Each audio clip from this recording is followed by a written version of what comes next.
everybody. Today we're talking about why I have so many 3-year-old child alters. See you in a minute.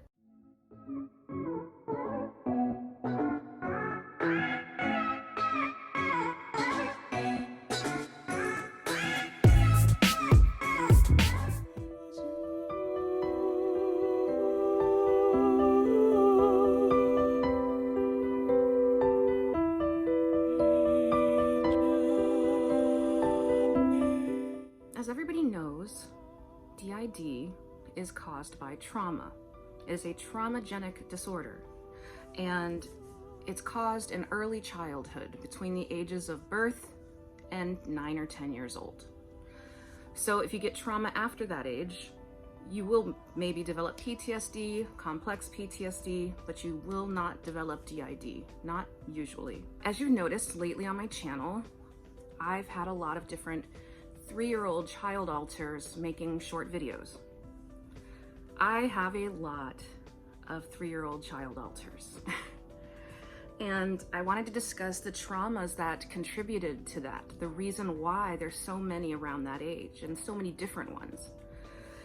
So when I was 3, like 2 and 3, but 3 was a very crucial age when it came to my life of trauma, right?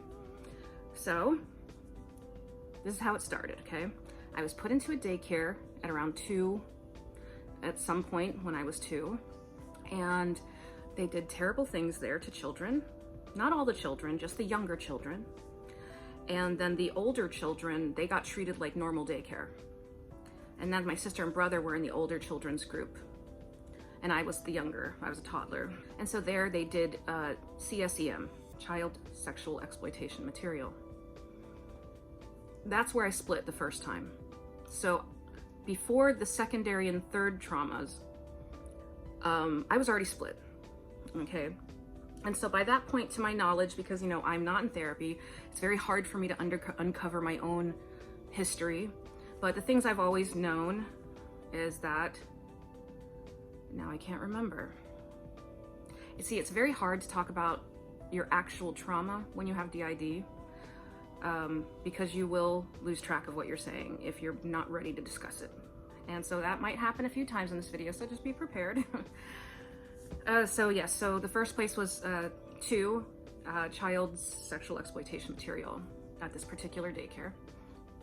And then when I was 3, so not much long after that, I had an accident. I drowned. And on Thanksgiving, when I spoke to my dad, he actually, for the first time in my life, and I just never realized that nobody had talked to me about this until it happened, my dad actually explained in detail how bad the drowning was. And I knew it was a big deal, but I was 3. I have very few memories of that. I remember a flash of being in the intensive care. All I remember is trying to lift my arms, and it seemed like there were 2 big shin guards on them, so I couldn't move my arms, and that's all I really, and wanting tomato soup, and that's it, and maybe I remember also wanting to steal the the wheelchair when we were going home. That's all I remember. But I knew it was serious. I knew it was a big part of my family lore, it was talked about always, but it was always talked about in a certain way, okay, because it was a sequence of events, okay? So I drowned. It was serious. My mother was the one who pulled me out of the pool and started to save my life. Like I said, this could happen. I might forget things and lose track while I'm trying to discuss it. Oh God. Okay, so my mother suffered a severe trauma seeing her 3-year-old daughter drown and probably looked dead in a pool, right? And she saved my life. And I was in the intensive, the pediatric intensive care unit or whatever for weeks. And my dad told me on Thanksgiving, he was like, you were as close to dead as any person could get. It was bad. And I was like, wow, I knew this happened. I knew it was severe, but it's like, sometimes the way people say things hits you differently, and no one ever talked about it with me. It was always talked about in passing in different ways, which I'll explain in a minute.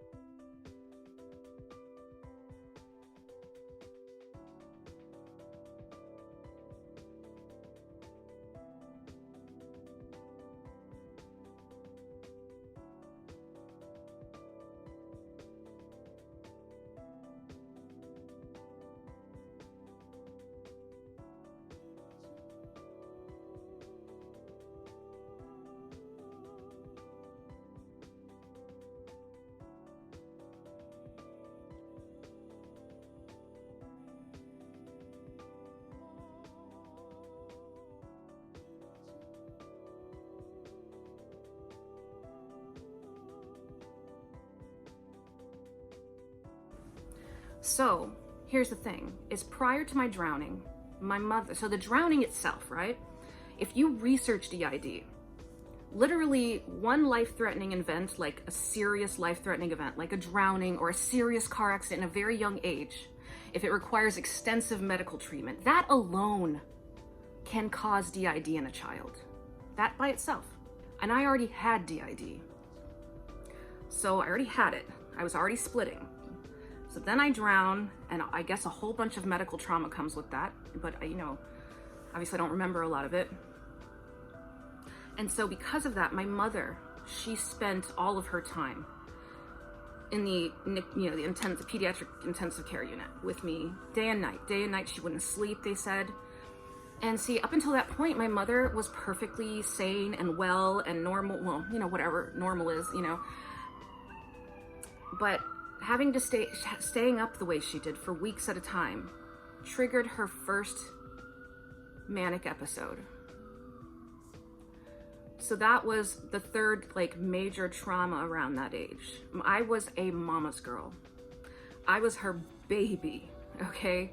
My sister and brother were closer to my father, although I love my father, but I was my mama's girl. And so I went from the drowning and then her having to stay, the insomnia and the staying up triggered her first psychotic episode. So serious changes at that time. At 3, I lost my mother. I lost the mother I always knew. And because it was the 80s, in the early 80s, this 1980, 1981, they didn't know what they were doing, man. They did not know what they were doing. And we didn't know what we were doing. My family didn't know what they were doing because we were poor. You didn't have a lot of options. So, and half my family is Southern, that's my mother's side, and they had weird beliefs well, she's just got demons, and they believed you had to lock them in a back room and keep them out of the sight of people. But that's not gonna heal somebody, it was a lot, okay? It was a long struggle with my mother's mental illness. But my mother went from being the best mother in the world, she was a den mother for all of our teams, my brother, my sisters, and mine. She was just amazing. She did, oh God, she just did everything. She was a cheerleading coach. She did all kinds of stuff for us. She was such a good mom. So my mom went from that, overnight, to being a totally different person who was violent, scary, unpredictable, and psychotic. That was huge. Huge. And she was one of the few comforts I knew, was my mother. And she's gone, just like that. Mental illness took her. And she was never the same because her treatment was terrible. The 80s sucked for mental health care for poor people. It still sucks for poor people, but it was so much ignorance, so much misunderstanding, not the internet to look at for anything. It was just very confusing. And so it was just terrible. It was terrible. And so I have a lot of 3-year-old alters and 4-year-olds, because I assume in those times of extreme stress, because my life went from pretty normal to extreme stress pretty fast, right? And, we had to deal with a lot of unpredictable stuff, psychotic behaviors, and a very young age. And the thing is because my mother's psychosis was triggered by my drowning, And I was always, my mom was grown, I was the youngest child. Her psychosis was often fixated on me. I was often left alone at home a lot with her when she was ill. I was too young to go to school. She was too sick to go anywhere. My brother and sister were 3 and 4 years older, respectively, and they were always together, and they would just run off and go outside and go hang out with their friends or whatever, you know, but I was like 3, I was 4.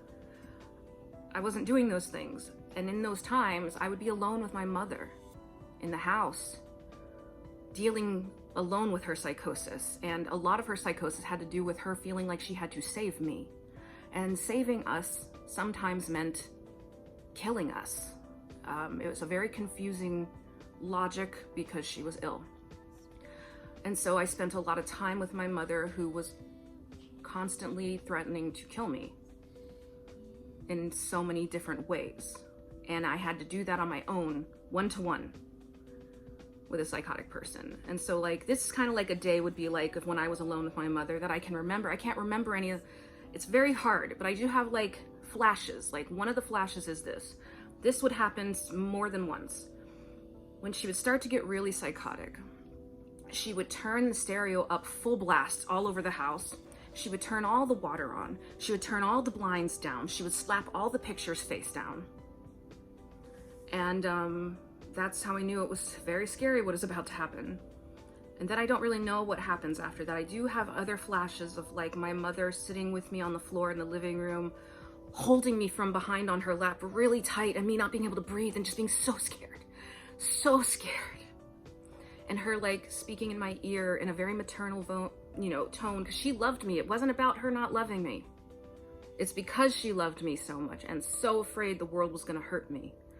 And she would just say very scary things to me as she was like holding me too tight and rocking me where I couldn't breathe.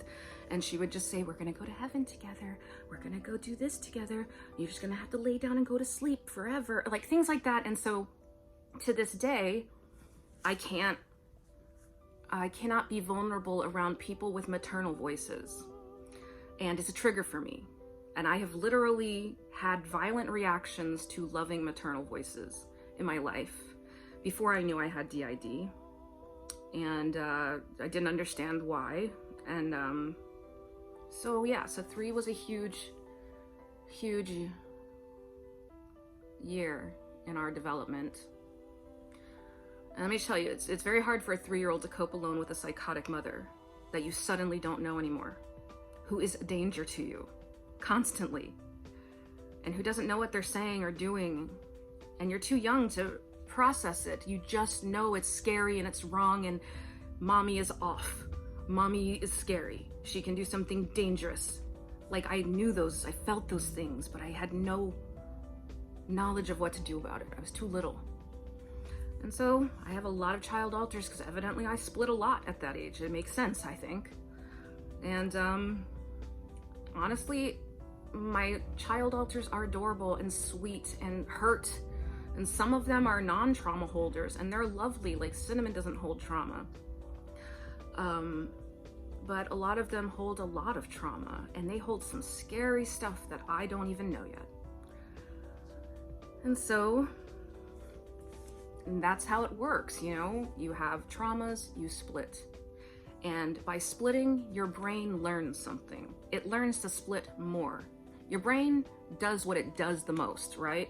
So it builds pathways that teach your brain to split and split and split under stress, therefore creating a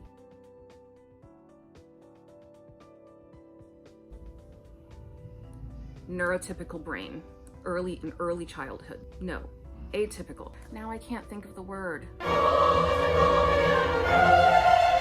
neurodivergent brain. And it's called an acquired neurodivergence because it's created through experience. Your brain is wired as a young age through experience. And so it's not like a born neurodivergency like autism. And so my brain learned how to split under stress, and to this day it still does. And that's how DID works. And even if I'm able to fuse one day, which let me just say, I really want to, because I think integration and fusion is healthy. I think it's what you should be seeking. And I'm not going to criticize anybody for seeking other things, but for this, I just believe for a person's wellness, they have to try to come together in some functional way. And if people want to do functional multiplicity, cool, that's good. If they feel functional doing that, that's great. But personally, I want to fuse if I can. And I honestly want to do it as quickly as I can. But it's never going to happen without therapy, and not without specialized therapy. So, just be grateful if you have the ability to get treatment. Because if I could, I would. And I would be working my butt off to integrate and fuse. Because for me, this channel is not a game. It's not to show off my altars. It's to build trust with my altars. Like some people wonder why, for instance, the Sphinx had her video and she had a necklace on her head and these big earrings. Because right before that video, I had a discussion with a psychologist friend of mine who was like, you really need to build trust with your altars. And so when the Sphinx wanted to give the other altars permission to make videos, she only felt comfortable with something on her head because she has a headdress on her head in the inner world. Do I know why? No, I don't know why. She's the Sphinx. I don't know why. It's just how it is. And she always wears a headdress in the inner world, and she felt naked without a necklace on her head. She views herself as royalty, as a goddess, okay? And I know that sounds silly to people, but a child's imagination created that and made it permanent within me until I can integrate, right? And so that's why she was dressed so silly, because I was trying to build trust. I was trying to show her, I trust you. I trust what you want to wear. I trust how you want to make your video. I trust you. And it worked. She let us make videos. If the Sphinx did not give us permission to let the altars make videos, you would have no videos on this channel with altars in it at all, And so I'm very grateful for that. And I'm grateful to her for that. But she's, so I just wanted to say that, and I'm sort of going rambling, but so now those are the reasons that I have a lot of child altars, is that I had a lot of trauma when I was very young, and specifically at the age of 3, so many things changed suddenly and horribly and terrifyingly, and probably required a lot of splits. So anyway, if these videos can help anybody, I hope so. And I'm pretty sure I'm Brandy right now. Like, I feel very Brandy, and it's been a long time since I felt like Brandy, So I just really appreciate you guys watching our videos, and thank you for being here, and you are beautiful, and I hope we help in some small way. Okay, we love you. Bye.